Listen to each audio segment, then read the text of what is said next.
মুন্সিগঞ্জে ৫ দফা দাবিতে জামায়াতের বিক্ষোভ ও সমাবেশ অনুষ্ঠিত। ওসমান গনি, মুন্সিগঞ্জ প্রতিনিধির ভিডিওচিত্রে বিস্তারিত।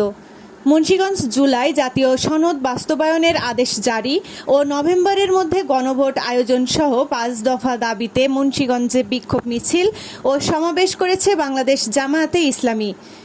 কেন্দ্রীয় কর্মসূচির অংশ হিসেবে জেলা জামায়াতের আয়োজনে শহরের কৃষি ব্যাংক সংলগ্ন জেলা কার্যালয়ের সামনে থেকে একটি বিক্ষোভ মিছিল বের হয়। মিছিলটি শহরের বিভিন্ন সড়ক প্রদক্ষিণ শেষে কোর্ট চত্বরে গিয়ে শেষ হয়। এর আগে জামায়াত কার্যালয়ের সামনে সংক্ষিপ্ত সমাবেশ অনুষ্ঠিত হয়। জেলা সেক্রেটারি ফখরুদ্দিন রাজির সঞ্চালনায় সমাবেশে প্রধান অতিথি হিসেবে উপস্থিত ছিলেন জামায়াতে ইসলামী মুন্সিগঞ্জ জেলা আমির আজম রুহুল কুদ্দুস।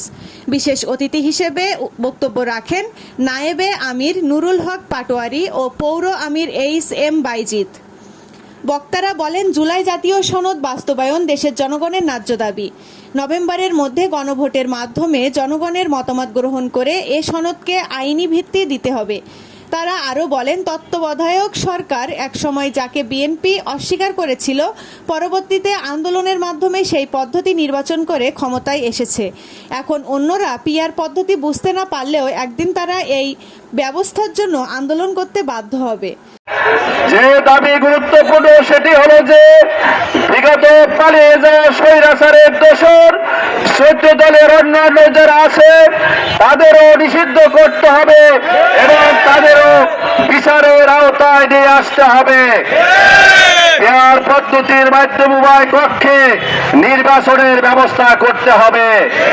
কিন্তু এই জাতির সবাই পেয়ার ব্যবস্থা বুঝলেও অনেকে আমরা বুঝতে চাচ্ছি না ব্যক্তি স্বার্থে। কারণ এই পেয়ার পদ্ধতি যদি নির্বাচন হয় তাহলে নির্বাচনে যে কালো টাকার সরাসরি বেশি শক্তি। বক্তারা আরও বলেন, বাংলাদেশের স্বাধীনতা, ইসলাম ও গণতন্ত্র রক্ষায় জামায়াতে ইসলামী সবসময় শান্তিপূর্ণ আন্দোলনের মাধ্যমে জনগণের অধিকার প্রতিষ্ঠায় কাজ করে যাচ্ছে এবং ভবিষ্যতেও সেই ধারাবাহিকতা বজায় রাখবে।